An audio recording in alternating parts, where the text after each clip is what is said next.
News out of New Haven now. Gunfire erupts outside a school during dismissal, but just hours after the terrifying shooting. New Haven police say they have 3 potential suspects in custody.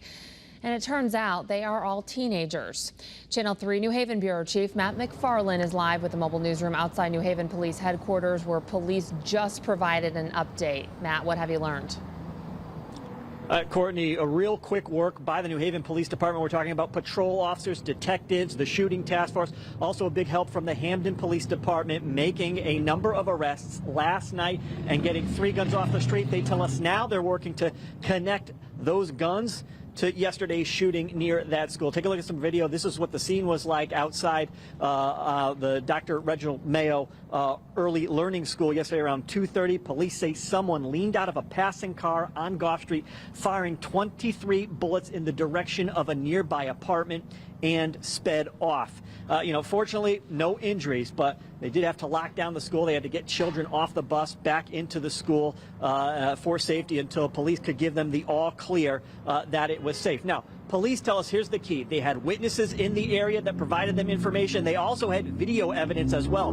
Cameras capturing the shooting on tape, including what they say was a stolen car that the shooters were in. Now, that car was spotted later in Hamden. They did surveillance.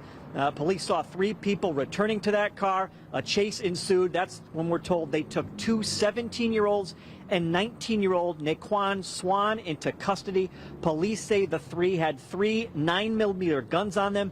2 of those guns turned out to be ghost guns, one with a 50-round drum magazine, another with a 35-round magazine on it. Now, police tell us they are undergoing ballistic tests right now. They should come back tomorrow. That's when they'll be able to say if they can officially connect those guns to yesterday's shooting. They believe at least 2 guns were used in yesterday's shooting near that school. So again, hopefully they said that they will get those results back soon, but they feel pretty confident. They said you could definitely consider these 3 people that they took into custody on these gun charges as suspects in regards to yesterday's shooting near the school. And here's Assistant Chief Carl Jacobson on what he had to say just a few moments ago.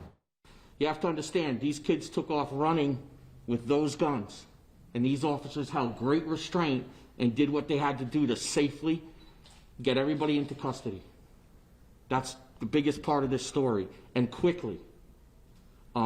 So even though we had the unfortunate event, we're happy to report that this incident, even if it's not the guns, we got a lot of guns with high capacity off the street last night.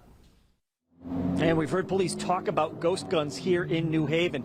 Those 2 ghost guns of the 3 that they brought in, that brings now the number of 9 ghost guns taken in here in the city just in the first few months of the year. They say last year at this time they only had 1, and they said for the entire year they only had 7. So they've already surpassed last year's total number with those 2 ghost guns that they got off the street last night. We're live with the mobile newsroom in New Haven. Matt McFarland, Channel 3 Eyewitness News.